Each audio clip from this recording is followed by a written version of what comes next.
Hi, this is Mr. Leo, and in this video, we're going to take a look at how students can respond to Flipgrid assignments when teachers have shared them via Google Classroom. Flipgrid is basically a video discussion platform. Students can submit videos, and then they can reply to their peers with more videos. The teachers can do the same. Let's take a look at Google Classroom. I'm going to go to the classwork page, and you can see that there's a Flipgrid assignment posted here on the classwork page. We're going to click View Assignment.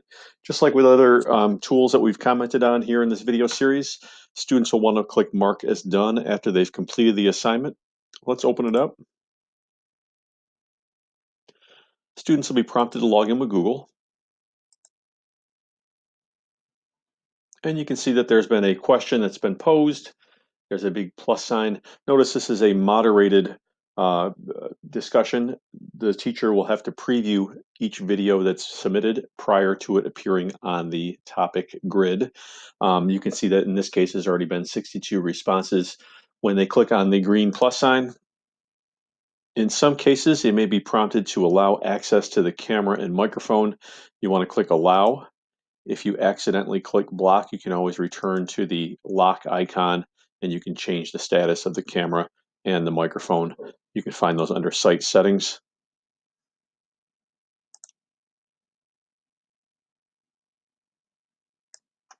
Once your camera's been activated, there are some tools that the students can use to record their answers prior to clicking the record button.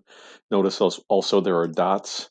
You can record your screen, you can upload a video clip, and you can record your video with audio. Audio obviously is turned on. If the students do want to create their own screencasts or record what's on their screen and narrate what they're doing, they can switch up to the screen recording. If they've pre-recorded something, perhaps on a phone, they can also add those clips.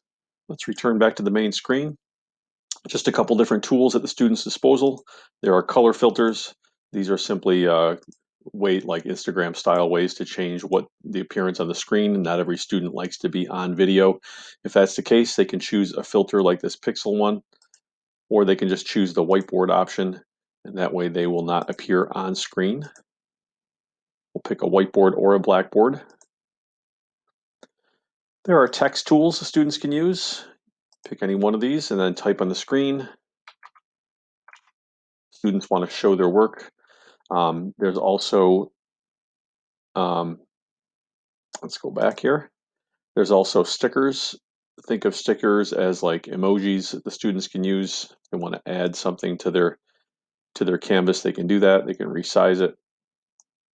Some students like to record themselves but put a sticker over their face. That's fine. Whatever the teacher's instructions have included. Not only are there emojis, there's also all sorts of other stickers the students can use, glasses,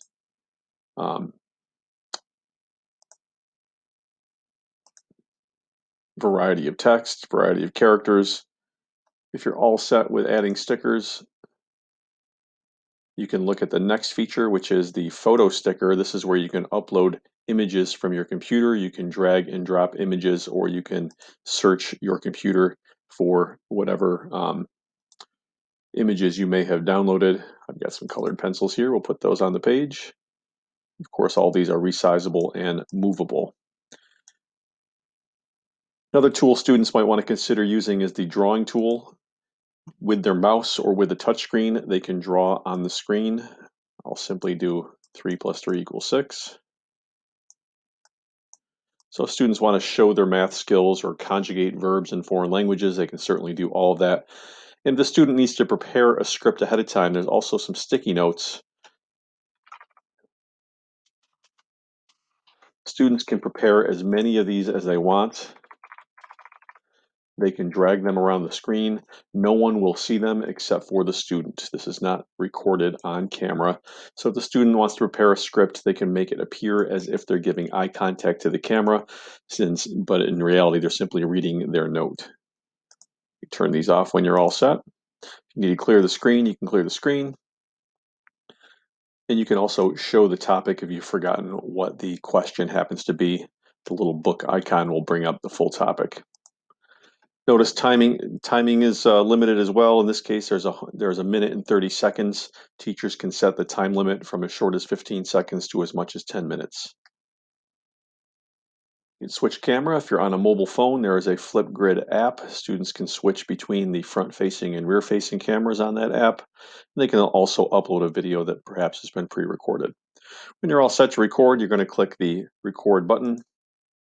It gives you a countdown. Students will then record their answers. Like I said, they can use any one of these tools in the meantime.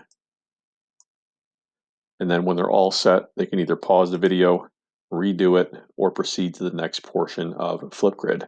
Let's imagine we've completed the task. We're going to move on to the next portion. We'll click Next. We'll review our video. And when we're done previewing, we can click Next once again. Last portion, the student can take a selfie. We'll get rid of the whiteboard for this one. We'll actually take a photo. All the tools are still available when you take that photo. If you want to add a sticker to it, this is where the kids can have a lot of fun. That sticker will then become the placeholder on the grid itself. And for whatever reason, my computer is acting pretty slowly. I'll put a hat on my head here.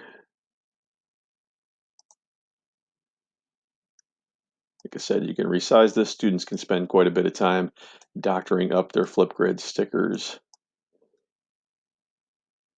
There we go. Looks great. We'll click Submit. We're going to give it a name. You can add a title if you want. When you're all set, you're going to simply submit the video. And you're complete. Video's been submitted. The teacher has not yet approved, but if the student wanted to reply to any one of these, they can open up someone else's video. And from there, there's a speech bubble at the bottom where they can reply, and it's the same process, the same screen, where the student can then add stickers, record themselves, etc., etc. When they're all done, they want to return back to Google Classroom. They want to mark as done to let the teacher know they've completed the assignment, and the teacher can then return to Flipgrid to leave them a video comment. Thanks for listening, and I hope you found this useful.